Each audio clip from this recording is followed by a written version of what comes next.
The swarms of High Fleet Kraken are sly, their every instinct and action calculated towards outmaneuvering and encircling their prey. In this video, we'll be showing you how to batch paint your termagants in the colours of High Fleet Kraken. Batch painting means painting a group of miniatures at the same time, which is great for larger units like termagants. This means we'll be painting as efficiently as possible to get your hordes on the gaming table ready to devour your enemies in no time at all. For this video, we'll be painting 3 termagants, but the techniques shown can be used over larger numbers of miniatures. These colours will work on any Tyranids in your collection that you want to paint in the High Fleet Kraken colour scheme. You'll have an army ready to go before you know it. If you're new to painting, you can check out the Citadel Colour Painting Essentials videos to learn all about it. The paints we've used are on screen now. Remember that we're painting in the colours of High Fleet Kraken, and you can paint your models however you like. Any additional equipment we've used is also on screen, but feel free to use whatever brushes you're most comfortable with.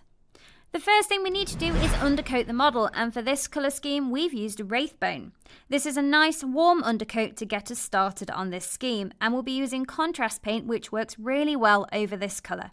It's also a good idea to have a pot of Wraithbone to hand, just in case we need to do any tidy-ups later.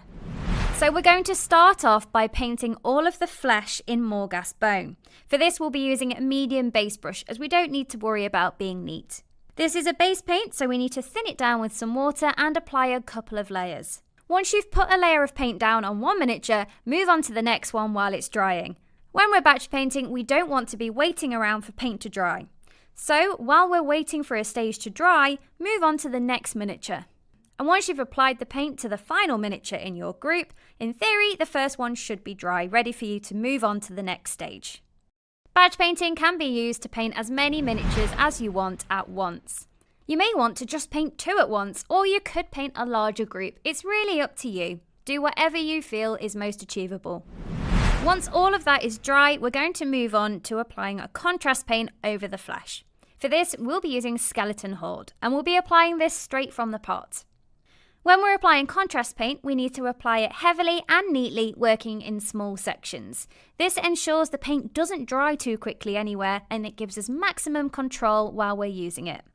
Again, we don't need to worry about being neat here. The next colours will cover up any mistakes anyway.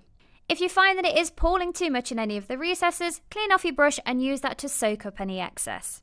And as we're batch painting, while we're waiting for one miniature to dry, we can be moving on to the next one. And once that first layer of Skeleton Horde is dry, we're going to go in again just into some of the recess detail, and for this we'll be using a smaller brush. A medium layer brush works really well here. All we want to do with this is add it to the recess detail, and this just gives us a little bit more depth and interest across the miniatures. Before you do this, just make sure that first layer is fully dry. If it's not quite dry, we could accidentally pull off some of that first layer and create unwanted texture on the model. And with that, our first 2 big stages are done, so we can move on to adding some extra detail. Now we're going to use Tyrant Skull to dry brush the entire miniature, and for this we'll be using a small dry brush to help us get into all those tricky to reach areas. Tyrant Skull is a dry paint, so it's really good for this job. However, if you don't have this to hand, something like Screaming Skull would work really well too. When we're dry brushing, we just need to make sure that we remove as much paint off the brush as possible. We can remove this onto a paper towel or a piece of cardboard.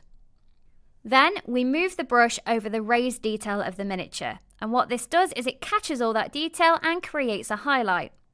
You want to start off with a soft layer and build it up on the miniature until you're happy with the level of highlight.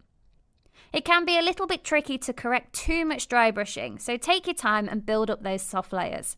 When you're dry brushing, move the brush in forwards and backwards motions and also in circular motions. This will ensure we catch as much of that detail as possible. And we're doing this now so we don't have to worry about getting any of that dry brush onto any areas we're painting later. Now the flesh is all done, so we can move on to that distinctive red carapace. Now the next thing we're going to do is use Flesh Tearer's red on that carapace. We're using a medium layer brush here, as we do want to be a little bit neater. We can always correct mistakes with the previous colours, but if we can avoid making them, it does save time in the long run. Again, we want to apply this contrast paint neatly and heavily in those small sections.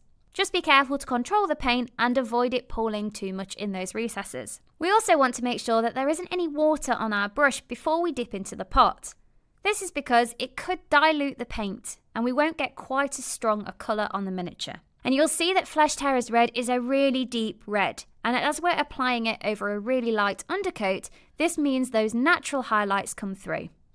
Contrast paint is brilliant for efficiency, as it does all the shading and highlighting for us.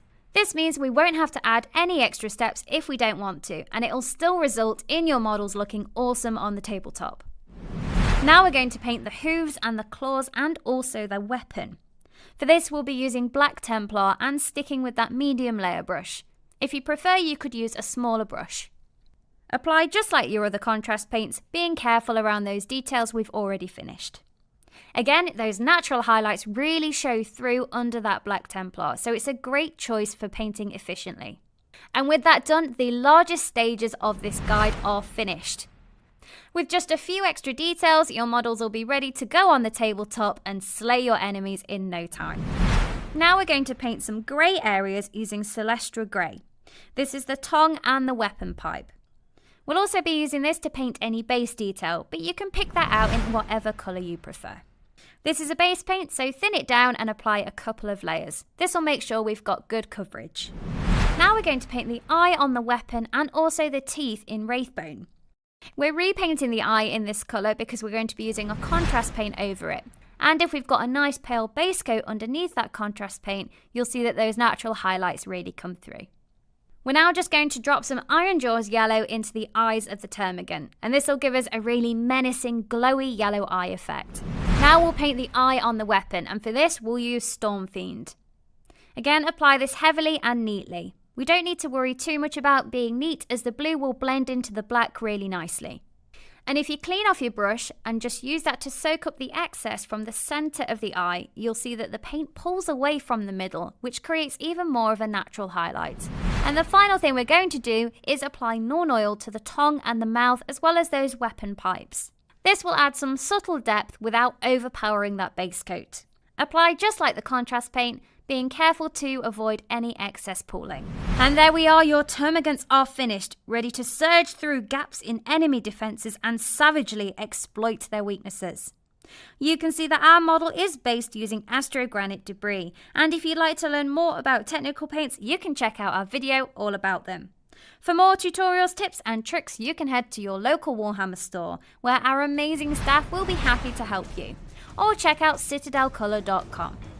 Well, we hope you've enjoyed the video and we'll see you next time. Bye!